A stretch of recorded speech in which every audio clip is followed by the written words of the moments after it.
we all want an answer to. How did he escape?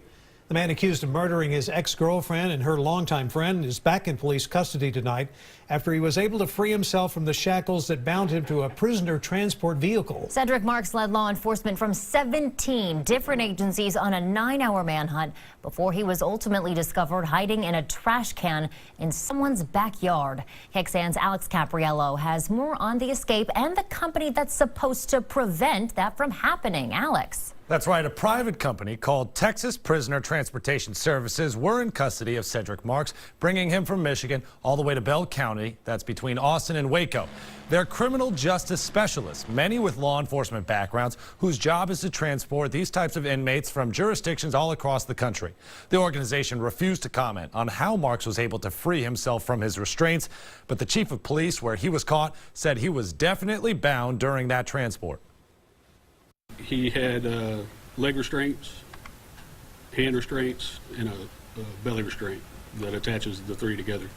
It is unknown at this time how many of those were connected when he escaped, or how he was able to remove any of those, if so. It turns out there are a few counties right here in central Texas who use this private service to shuttle inmates around. Take a look here. Lieutenant Todd Riff with the Hays County Sheriff's Office told me they regularly use this company.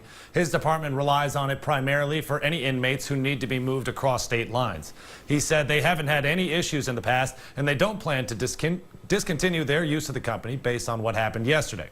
Now, I also reached out to Travis County. Kristen Dark, the spokeswoman for the Sheriff's Office, told me they use the company about 10% of the time, but never for any high-risk inmates. They have their own unit for that, made up of over 50 officers and specialists. They told me Travis County transported more than 28,000 inmates this year and were responsible for more than 1,000 prisoner extraditions across the U.S. Now, finally, Williamson County. Patricia Gutierrez, head of public information at the Sheriff's Office, says they don't use the company at all. Sheriff Chody's team is responsible for all of their own prisoner transportation needs.